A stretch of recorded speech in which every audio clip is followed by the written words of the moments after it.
Hare Krishna. How to implement change in your life. A lot of us, especially if you're watching this video, you're probably one of those people who are on the lookout for ways to get better, to learn, to grow. You've come across great ideas, good suggestions. You've seen good examples of things you should do. There's things you've seen, scientific research showing what changes you should implement in your life, changes of your diet, your sleeping habits, adding spirituality, meditation. So many things are there to make your life better, but they're useless until you put them into practice in your life. And this is one of the most difficult hurdles in the path of self-improvement and self-realization, is to implement the changes you know already are good for you so that you can experience and grow from them and actually benefit from these techniques, choices, etc. So here's a very good technique for you to do that. First of all, you have to convince yourself. The more contact you have with that idea, the more information, the more you remind yourself that that technique or choice is what you want to do, the more chance there will be that you will put it into practice. So one way to do that is to make a little chart, a little 4x4 square. Get a square, divide it into 4. And you do the pros and cons on top, pros and cons, and on the side of doing the action, of not doing the action. You're going to convince yourself it's a good idea. So let's take, for example, meditation. Meditation, there's so much research. It's kind of like almost everybody knows that meditation is actually very good for you. Daily meditation. Meditating daily, properly, every day. So much research, so much testimony that it's an amazing technique to make your life better. So if you're not meditating every day, you probably really do want to meditate. You probably thought about it. So how to meditate? So make a little chart, pros and cons of meditating, of not meditating. And then you start filling out your square with as much information as you can. So you say, meditating, the pros. And then you can look into all the research. You can say, oh, it's going to make me calmer, more stable, more peaceful. My mind's going to be more under my control. I'm going to experience more connection to God. I can experience peace, resilience. I mean, it just goes on and on. It's huge, but just fill it out. Make the list as big as you can of all the pros of meditating every day.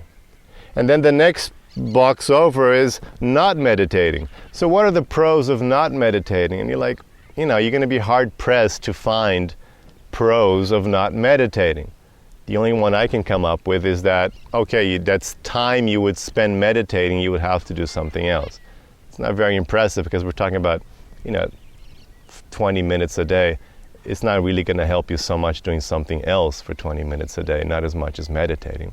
But anyway, so you kind of, that box is going to be like, oh, yeah, there's not much. There are not many advantages of not meditating. And you go down a bit, okay, not meditating, what are the pros of what are the cons of not meditating? Then you can make a huge list. Oh, I'm going to be more anxious. I'm not going to have so much control of my mind. I won't have a moment to connect myself to myself and to God, and so on and on. You can make this very large list of cons of not meditating, and then you do the cons of not meditating, of meditating, and then you make this list. You make this square, and you put all the advantages and disadvantages of doing it and not doing it. And then you can convince yourself a little more of why you should do it. And the other big thing you have to worry about is the path of least resistance.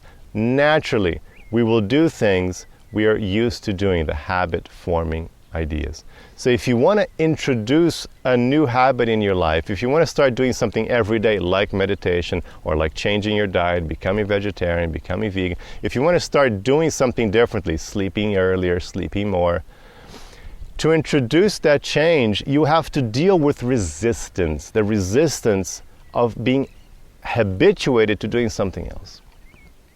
So the idea is, the trick is, according to neuroscience, this little trick is to make it more difficult to go on with the past habit you want to eliminate complicated it a bit more, make it a little more difficult. For example, let's say you're watching too much TV and you want to reduce your TV watching time or your video gaming play.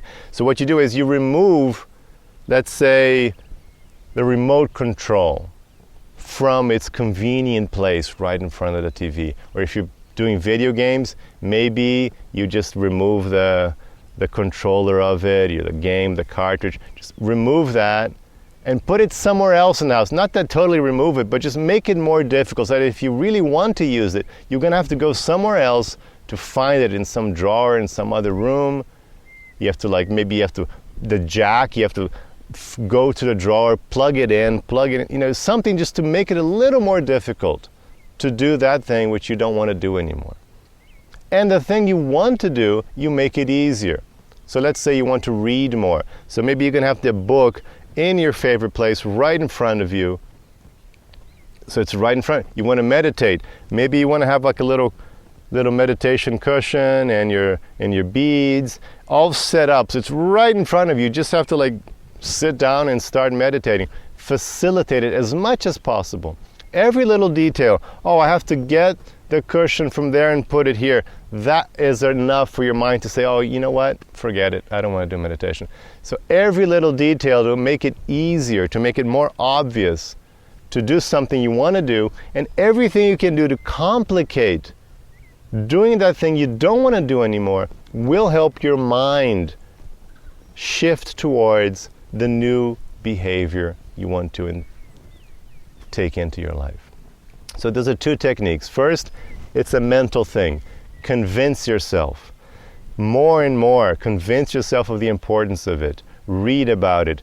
Talk to people who do it. Look at articles, videos of people telling you how good that thing is. Convince yourself you want to do that thing. It's important and how good it's going to be for you. So a mental thing. And the second is a practical thing. Make it easier. Facilitate it as much as possible. 2-3 seconds worth of facilitating will make a difference. Facilitate the action you want to increase and make it more difficult that action you want to decrease. Put it away, put it in a locker, a key, something you have to type in, something you have to change. Make it a little less practical to do that thing you don't want to do, and make it as practical as possible to do the thing you want to do.